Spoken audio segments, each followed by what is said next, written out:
ก็ทักทายสบายดีหมดชูทุกคนพอเบาใบเองนะทุกคนนะมันนี่เบาใบชีใส่กับนูนะทุกคนนะนูใหญ่เพราะว่าเบาใบไปหาการตักเต้นขึ้นนี่เบาใบพอนะทุกคนนะ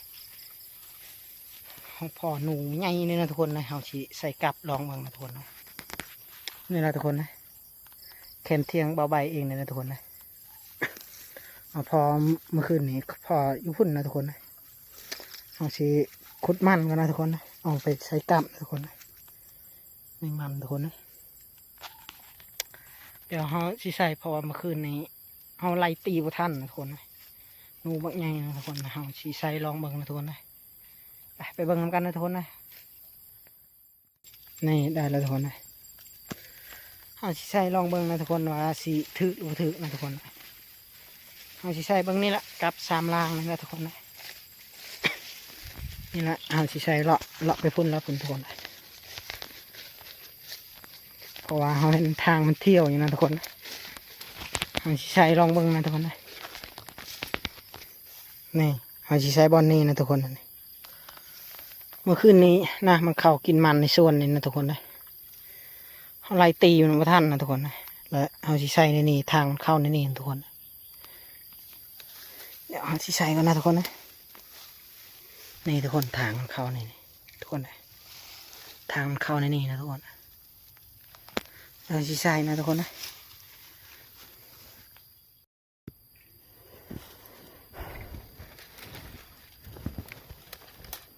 นี่มันก็เฮาสีหักเอานะทุกคนนะเฮาสีประตัดนะทุกคนนะเพราะว่าหนูมันถ้าตัดนี่มันหูจักนะทุกคนเลยนี่เฮาสีหักเอาไปนี่นะทุกคนนะเพราะว่าหนูใหญ่นี่มันลักนะทุกคนนะถ้าเฮาเอาผ้าตัดหรือยังมันสีบกินนะทุกคนนะ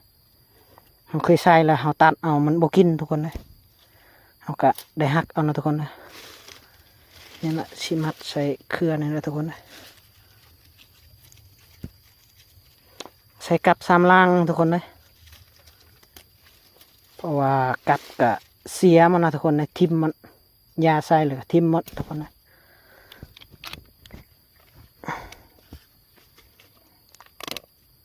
เอาใส่เบิ่งนะทุกคนนะเพราะว่าหนูทางมันเที่ยวนั่นนี่ทุกคนทางมันเคยเที่ยวเฮาอยากใส่ลองเบิ่งนะทุกคนนะนี่ทุกคนนะประมาณนี้เอาใส่นี่ทุกคน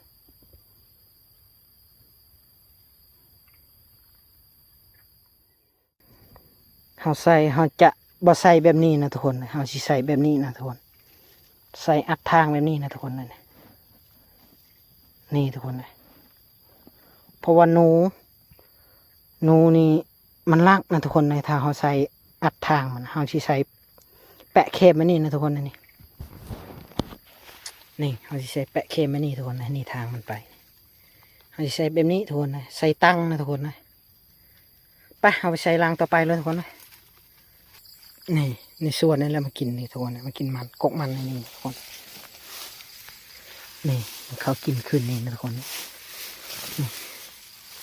ให้มาทางมันไปนะทุกคนเห็นบ่กินแป้นมาแล้วทุกคนนะพวกนี่กัดกกมันนี่ทุกคนนะเดี๋ยวเขาสิใส่ในกกมันแล้วตัวนี้นะทุกคนนะเขาสิใส่ตังในกกมันนี่นะทุกคนนะ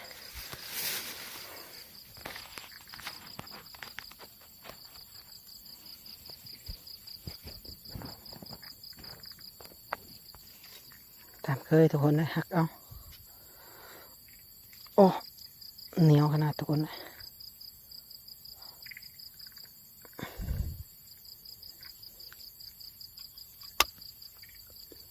นี่ทุกคนนะ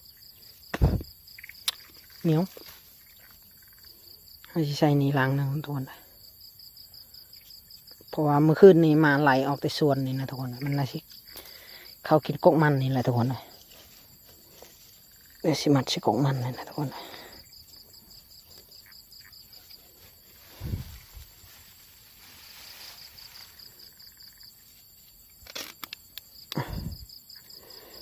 ใส่กับค่ำแล้วนะทุกคนนะ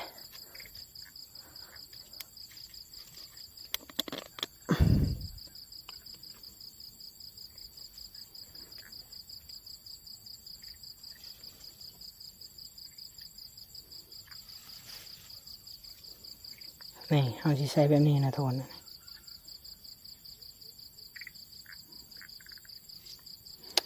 เพราะว่าเขาใส่โป่งไว้นะมันชิลักทุกคนนะหนูเขาสิใส่แบบนี้เอานะทุกคนนะ